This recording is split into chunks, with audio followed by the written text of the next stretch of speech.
राधे राधे। कैसे हैं आप सभी? आई होप तो आप सभी अच्छे होंगे।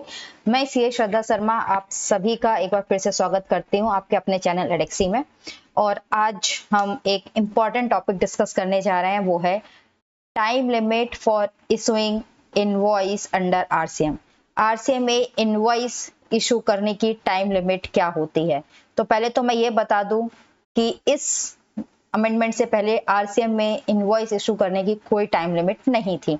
अब होता क्या है आरसीएम, पहले हम थोड़ा सा समझ लेते हैं, हमारे लिए नोटिफिकेशन को समझना बहुत आसान हो जाएगा। मुझे पता है ऑल दो सबको पता है कि आरसीएम क्या होता है, लेकिन फिर भी डिस्कस कर लेते हैं। ठीक है, एक सप्लायर होता है जीएसटी में और एक होता है रिसिपेंट, राइट। एक होता है रिसिपेंट। आप सभी को पता है सप्लायर क्या करता है। सप्लायर सर्विसेज या गुड्स प्रोवाइड करेगा, रिसिपेंट को क्या प्रोवाइड करेगा, सर्विसेज देगा या तो गुड्स देगा।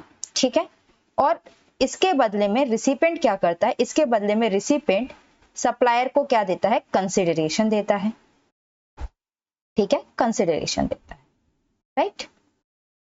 और क्या देता है, इसके साथ साथ उस पर एप्लीकेबल जीएसटी देता है। ये एक होता है हमारा क्या केस, हम इसको बोलते हैं एक ये नॉर्मल केस होता है ना, ये एक नॉर्मल केस है, राइट। ये एक नॉर्मल केस है जिसमें सप्लायर क्या करेगा, सप्लायर रिसिपेंट को सर्विस या गुड्स जो भी प्रोवाइड करेगा वो प्रोवाइड करेगा और रिसिपेंट उसके अगेंस्ट में कंसिडरेशन देगा और साथ ही साथ जीएसटी देगा। इस जीएसटी को, ये जो जीएसटी इसको रिसिपेंट से मिला है, इसको पे करना प्लस रिटर्न फाइल करना, पे करना प्लस रिटर्न करना किसकी जिम्मेदारी होती है, पे करना, रिटर्न करना। एक मिनट ना, इनवॉइस इशू करना, इनवॉइस कौन इशू करता है, सप्लायर इशू करता है। इसके साथ ही गवर्नमेंट को पे कौन करता है, सप्लायर करता है, प्लस रिटर्न भी फाइल कौन करता है, सप्लायर करता है। ये सारी की सारी चीजें क्या होती है, एक नॉर्मल केस में होती हैं। ठीक है, जिसको हम क्या बोलते हैं, इसको हम बोलते हैं, ये सब का सब कौन करता है, सप्लायर करता है। इसको हम एफसीएम भी बोलते हैं, फॉरवर्ड चार्ज मैकेनिज्म। ठीक है, इसके अपोजिट, इसके अपोजिट, ठीक है, इसके अपोजिट अगर मैं बात करूं, आरसीएम में क्या होता है, यहां भी एक सप्लायर होता है, ठीक है, और यहां भी एक रिसिपेंट होता है, राइट। अब इस केस में भी जो सप्लायर है वो रिसिपेंट को क्या देगा, भाई सप्लायर है वो रिसिपेंट को यहां पर भी क्या दे रहा है, वो यहां पे भी रिसिपेंट को सर्विसेज देगा, ठीक है, या गुड्स जो भी दे रहा होगा वो देगा। लेकिन इसके बदले में, इसके बदले में जो रिसिपेंट है वो सप्लायर को क्या देता है, ओनली कंसिडरेशन देता है। ठीक है, ओनली क्या देता है, कंसिडरेशन देता है, बस। और बाकी क्या है, बाकी जो हमारा कौन सा कलर, ये हमारे जो रिसिपेंट है वो क्या करता है, वो इनवॉइस इशू करता है। ठीक है, इनवॉइस करता है। ये इनवॉइस जो इशू करता है इसी को हम क्या बोलते हैं, सेल्फ इनवॉइस। ये सेल्फ इनवॉइस कौन बनाता है, ये सेल्फ इनवॉइस बनाता है रिसिपेंट खुद। कौन बनाता है, रिसिपेंट खुद बनाता है। इस सेल्फ इनवॉइस को बनाता है प्लस जीएसटी पे करता है किसको, गवर्नमेंट को, और साथ ही साथ वो रिटर्न भी फाइल करता है। ये सारी जिम्मेदारी आरसीएम के केस में, ये सारी जिम्मेदारी, ये जो हमारा केस है इसको अपन क्या बोलते हैं, आरसीएम। इसी को हम क्या बोलते हैं, आरसीएम। ठीक है, आरसीएम, इसका मतलब होता है रिवर्स चार्ज मैकेनिज्म।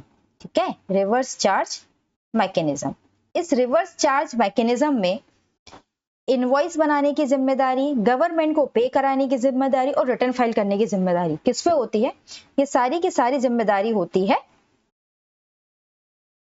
रिसिपेंट पे। ठीक है, जब तक ये नोटिफिकेशन नहीं आई थी, जब तक ये नोटिफिकेशन नहीं आई थी तो क्या था, हमारे जो ये रिसिपेंट भैया होते थे, हमारे जो ये रिसिपेंट भैया होते थे, ठीक है, इनको ये जो सेल्फ इनवॉइस बनाना होता था ना, ये अपने मन से बनाते थे। इनको जब मन करता था, कोई टाइम लिमिट नहीं है, 10 दिन में, 15 दिन बाद, 30 दिन बाद, जब रिक्वायर्ड हुआ या बना लिया करते थे, कोई भी टाइम लिमिट नहीं थी। गवर्नमेंट को ये लगा एक लूप होल है, ये एक लूप होल भी है। साथ ही साथ इसको लाने का एक और रीजन ये भी है कि पहले जो आपकी जीएसटीआर 3 भी होती थी उसमें आप चेंजेस कर सकते थे, लेकिन अब ऑटो पॉपुलेटेड होगी, आप उसमें चेंजेस नहीं कर सकते हैं। इस पे एक वीडियो आने वाला है, मैं लेके आऊंगी, राइट। नहीं कर सकते, तो गवर्नमेंट ने कहा कि ये इनवॉइस बनाने की भी टाइम लिमिट होना बहुत इंपॉर्टेंट है, ताकि टाइम से आप इसको पोर्टल पे डाल सकें और अपना आईटीसी क्लेम कर सकें, राइट।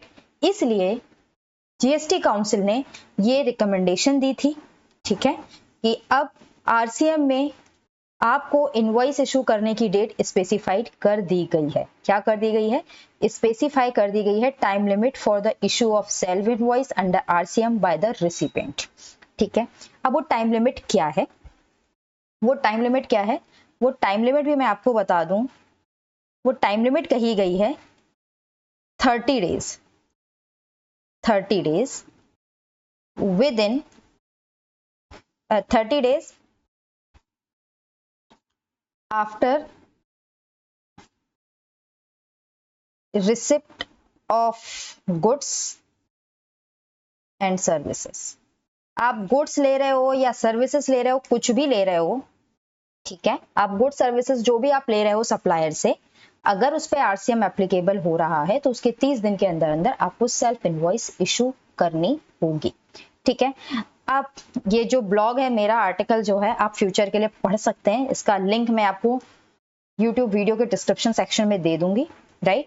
इसके साथ ही आइए अब एक बार ना एक लीगल लैंग्वेज जो है वो हम पढ़ लेते हैं कि नोटिफिकेशन में क्या दी गई है।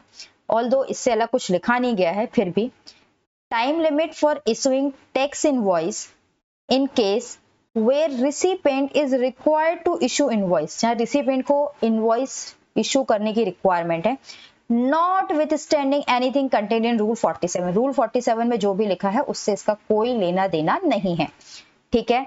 Where an invoice referred to in Rule 46 is required to be issued under Clause F of subsection 3 of subsection 1, subsection 3 of section 31 by registered person, ठीक है, who is liable to pay tax under section 3 or subsection 4 of section 9, ठीक।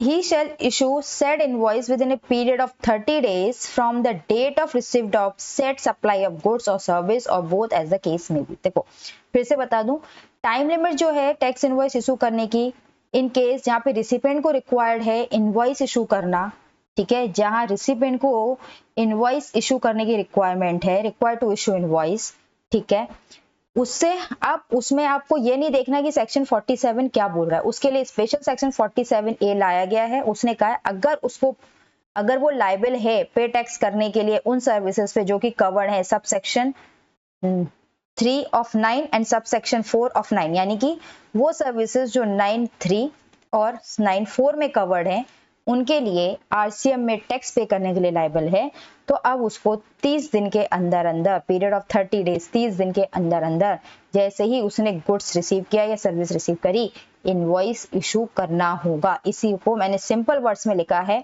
Required to issue an invoice within 30 days of receiving goods और service on which he is liable to pay tax under reverse charge mechanism, ठीक है। आप इस article को पढ़ सकते हैं, इसका लिंक आपको YouTube वीडियो के डिस्क्रिप्शन में मिल जाएगा।